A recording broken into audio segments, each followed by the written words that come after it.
Alright, well, looks like we got some decent drums in there. Again, nothing fancy, just something for us to work with. Alright, so the first thing we want to do is go ahead and disable our tracks so that we don't accidentally record over anything. So I'm going to take advantage of these tracks being grouped together still. I'm going to hold down Shift and Alt, and I'm going to hit the enable button, which turns them off. There we go. Back to normal gray faders, no red flashing lights warning us about anything. Alright, I'm going to do the same thing and hold Shift and Alt and hit the mute button. Let's get all those tracks to where we can hear them. Looking over here, it looks like we did get good signal in on every channel, so that's good. Every track is looking good. So let's hear what we have. While this is getting going, I'm just going to ungroup those selected tracks. Alright, I don't hear any weird noises or anything, so our levels are looking pretty solid, so let's just keep going here. Now, the first thing I'm going to do is pan out my overheads. So that would mean taking my overhead ride, and I'm going to put that over here. And we're going to pan the overhead hat full left. Now I have a good stereo image. Listen, that opened up the mix right away just by spreading those stereo mics.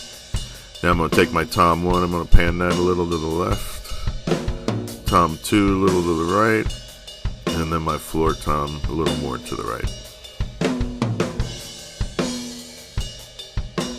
Alright, that's sounding pretty good. If you notice, up here are my mouse tools, okay? But if you click this bracket, I guess you could call it, this angle bracket up here, and click on that, it selects all of them. And what it's going to do is it turns into an intelligent mouse.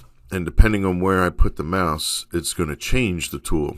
Okay, right now it's a cursor tool. Anywhere up here, anywhere on my timeline.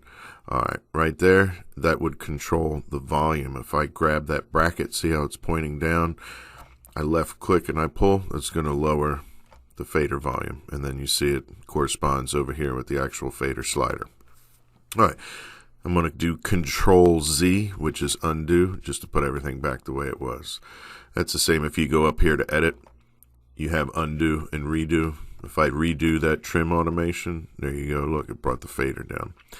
But yes, we want to undo that. Come down here, if I wanted to, what I was getting at is I wanted to move the start of where we start hearing our playback. Right now it's at the beginning of the timeline. We call this the timeline. It's the beginning of the timeline, and if I hit play, I got to sit here and wait. I was sitting down at the kit, giving me some clicks, getting in the mode and going. So let's move our start cursor right to the beginning of the beat. Okay, and you can see that cursor is flashing all the way down across all of my tracks. So let's go ahead and hit space now. Boom, starts right away. Okay, cool. Moving on. Let's go ahead and double click this edit window. And that gives me an opportunity to see the waves a lot better. Really kind of see what's going on with the recording. My overheads look like they should. There's plenty of data there, plenty of sound, plenty of information. My floor tom, you can obviously see when I was hitting the floor tom with these spikes. Boom, boom. Those are all floor tom hits. Here's my rack 2 hits. But I'm looking up here on my first rack tom, and now that I think about it, I really don't think I did anything with that first rack tom. So, and hey, that's a real life application right there. I've had plenty of sessions where I had the guys' drums mic'd all over the place, and for whatever reason, or just the songs that we were playing, and you know, you tend to play a little more conservative in the studio anyway. But if there's ever a mic that I am using that I've recorded sound with, and they never hit that drum or they never hit that whatever that mic is on, I'm going to pull it out of the mix altogether. I'm going to flat out delete it, because if it's not getting anything unique, it's just getting a bunch of noise and bleed through from everything else. Let's double click this edit window again, and that'll take me back to where I can see both my mixer and the edit window. So I'm going to come over here. I could delete it from here. I could select the track, right click, and say delete. And obviously that would have worked. I didn't hit it, but I'm just so accustomed to working from the mixer view that I really like to do it here. The only time I come over here to this edit window is if I need to actually do something with the individual wave files themselves. So anyway, let's go ahead and right click on Tom1 and we're going to delete. It's going to ask us, hey, Tom1 contains active clips. Do you still want to delete it? And what it means by active clips is just saying, hey, we know there's audio that was recorded on Tom1. Are you sure you want to delete this? And yes, we are, because we know that the only audio that was recorded was just that bleed through from everybody else. We didn't even use that microphone once. So let's go ahead and delete it. I could have hidden it if I thought I might use this later. I could have inactivated it and just hidden it, and then it would always be there. I could pop it back into the session if I needed to.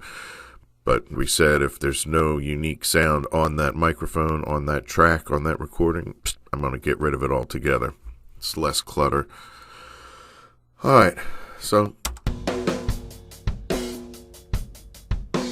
actually that sounds a little tighter already just by getting rid of that one track there. All right, so what we do now is I go and I like to create a drum master fader. It's like a group fader. Okay, so I'm going to go to my last drum track. I'm going to right click and we're going to say new. Okay, just like if we went up here and said track and new. Same thing. That's what's cool. There, at least in Pro Tools here, there's lots of different ways to do the same thing. So it's whatever workflow works best for you. You have that freedom. You have that flexibility. I think that's pretty cool. Anyway, so we're going to create a new track. We're just going to do one, but it's not going to be a mono track because we were already, look, we're panning our drums here. So we have a stereo drum image. So if I'm going to send all of my drum faders to one master fader, that has to be a stereo fader or a stereo track. And it's not going to be an audio track. Audio tracks are just for recording. This is going to be an auxiliary input, an aux input. So I'm going to select that and hit create.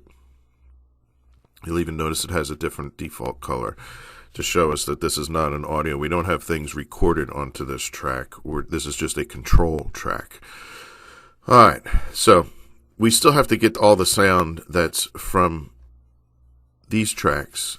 We got to send it over into our auxiliary fader so that this fader now has complete control over everything.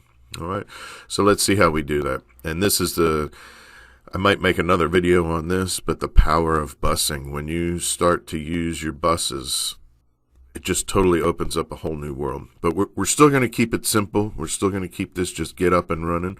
I use these in a live sound scenario. It's just a really good way of controlling the drums quickly, anything that has more than one mic in it. Okay, so we need to get the sound from these faders, and we're going to send it over, like I said, into our master fader for the drums. Let's go ahead and label this right away so we know what we're dealing with other than aux1. We're going to call this drum master. Hit enter. We're okay. All right. So the input, right now it's telling us there's no input. It doesn't know where the input's coming from. So you left click on that and we get an option. We have the option of, do we want the sound coming in off of some sort of interface, external piece of equipment, or are we going to bus it? And that's what we're going to do. We're going to bus it.